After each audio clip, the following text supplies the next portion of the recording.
That's Nick. And that's Joseph. And today we're here to talk about Relic, which will be available on digital on demand July 10th, 2020, but will be available in certain drive-in locations for the July 4th weekend, courtesy of IFC Midnight. It is the directorial debut of Natalie Erika James and premiered at the 2020 Sundance Film Festival, and it would have also played at the South by Southwest 2020 Film Festival, which of course was cancelled. Relic is about... And it's not to be confused with that lovely creature feature starring Penelope Ann Miller from 1996 or 7. No. Relic is about an old woman who lives in a shoe. Mm-hmm. No. An old woman who lives on her own after her husband has passed. Mm-hmm. Her daughter and her granddaughter are contacted. Well, her daughter's contacted because her neighbors are concerned that she's gone missing. Mm-hmm. So they go to grandma's house, find that she's not there. She eventually turns up, like she's just in the kitchen one day cooking after like everyone's been worried about her whereabouts, and she appears to be different. Mm-hmm. Well, the house was left in severe disarray. With post-it notes kind of telling her to do very basic things and also some creepy things, and then pet food left out for a dog that's been dead for years. So they have a doctor come in, check her out. Grandma seems fine, except she has a very large bruise on her chest. Mm-hmm. She's not forthcoming with any details. She refuses to talk about where she was.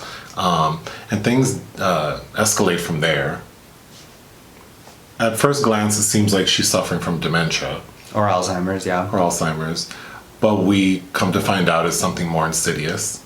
Yeah, like there's a presence in the house that has perhaps some connections to... historically on that property, Emily Mortimer plays Kay, the daughter. Her great-grandfather had lived in a cabin behind the house and went mad. And the door from that cabin had a particular window on it that her daughter, played by Bella Heathcote, notices is the same window on Grandma's door. They moved the door. So we're unsure of what the presence in the house is or what the relationship is to Edna, the old grandmother. Is it hereditary? But all we know is something is happening that's perhaps helping to erode her sanity. Yeah, It's pretty standard. Its suggestions are standard, but it's never made clear really what's going on. So we both really liked this film. Mm-hmm. Okay.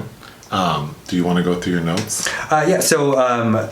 Edna is played by Robyn Nevin. She's an accomplished... so this is an Australian film. James, the director, Natalie Erika James, is Japanese-Australian. It's her debut.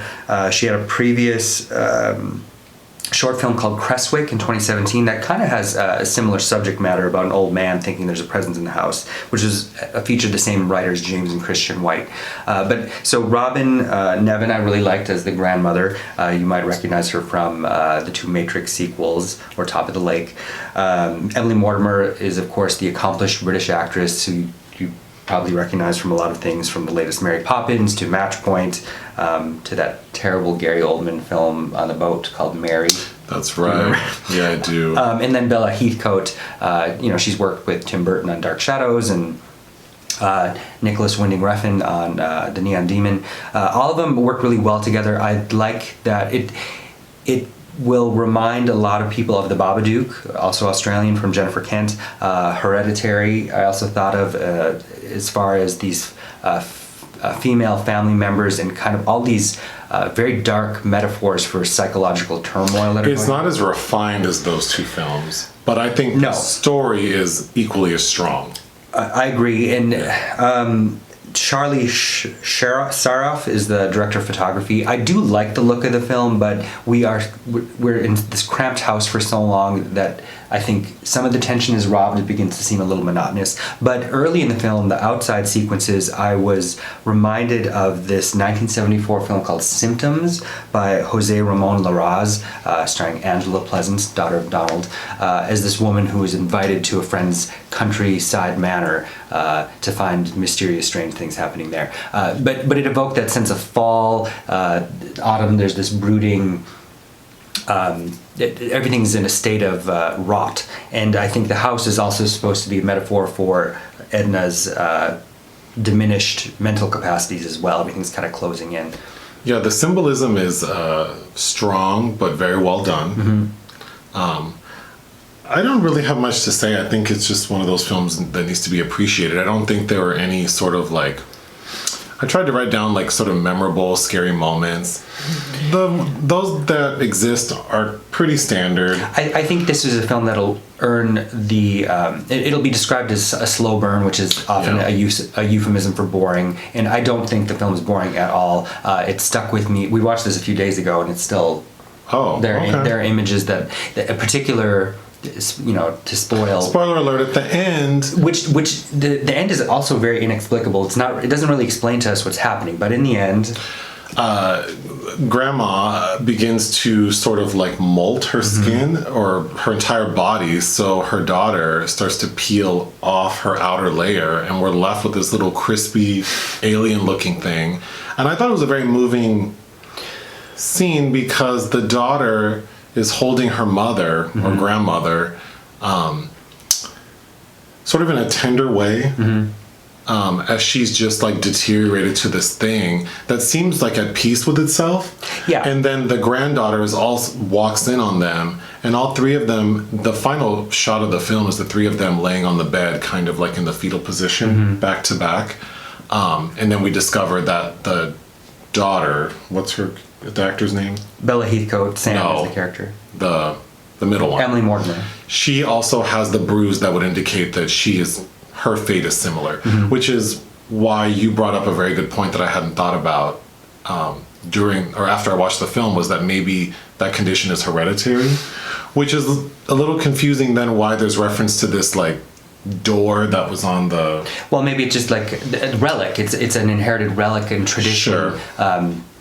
It could be a lot of things, which I like. I like that it warrants that kind of discussion. But it is a very tender moment where she's kind of stripping away the last vestiges of her mother's humanity, the outer shell, which also reminded me a lot of Jonathan Glazer's masterpiece Under the Skin, where Scarlett Johansson's playing an alien, which you haven't seen and you should, because I love it. But the body that she's in is eventually burnt off, and the alien underneath looks kind of like this beef jerky character. It's moving. I think it's more... I was more sad than freaked out by the film. Just because we can all relate to the inevitable fate of like our parents getting older and needing to be taken care of and deteriorating. So I think that is why I find it similar to Babadook or the Babadook. Because my own mother and sister had to do this with my grandmother, and at first moving into her home, where she had similar interactions with them, where you're going to move in with me, right? And like, it's very... Confusion and anger and lashing out. So if you've ever had to experience that, I think this will feel very personal. Yeah, the story's very well done. We can wrap it up, except that I wanted to mention a few things that I thought were... What? You have more to say? There's always more to say. Well, we have about a minute. Okay. Scary moments that well, first off, there's a neighbor kid with Down syndrome. Played by Chris Bunton, who's also in Little Monsters, a really good Lupita Nyong'o film. Oh! Yeah. Yeah, that is a good movie. Watch Little Monsters. The daughter, what's her name again? Emily Mortimer? No, her daughter. Bella Heathcote, aka Sam. She sees the neighbor kid and is like, "Oh, hey, want to hang out? Haven't seen you in a long time. How are you doing? Do you want to come into Grandma's house?" And he's like freaked out, like, "Hell no, I'm not going in there." So we find out that Grandma had an incident where she locked him in a closet and wouldn't let him out.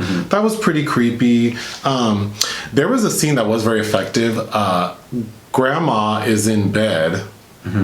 Oh, kind of freaked out, and then she tells like Emily Mortimer, her daughter, to come in and look under the bed, and she's afraid. She's like, "Well, look under the bed," and then it's like, "Oh my god!" And she looks under the bed, and there is something under the bed, which is not really distinguishable, but it was pretty freaky. I thought that was a good scene. The scene where there's the knocking, I thought the sound Oh yeah, the sound design is really good. Yeah, because the scene, just the sound from the washing machine knocking and not knowing what it was initially was pretty freaky. Like you mentioned, Grandma leaves Post-it notes, which is a common device people use to remember things, but then some of her notes are pretty creepy. Yeah. Like, get out. Or stay away from it. Or it's here. Or don't follow it, I think. It's here. Those were creepy. There's also a scene where Grandma locks herself in the bathroom taking a bath, and when her daughter, Emily Mortimer's character, looks through the keyhole, it appears as though she's, like, cutting her face. That gave me anxiety because it's like, when your parents get old and they're almost like little babies and you have to watch them. And Well, and I like that another metaphor I think it was playing with was Bella Heathcote at one point seems to get locked in an alternate parallel universe version of the house, which I thought related to how Jamie, the boy with Down syndrome, he gets locked in the closet playing a game with Grandma, and she forgets because I think the house has two different psyches, like Grandma does at this point, because she's got her dementia side of her psyche and the still the regular part.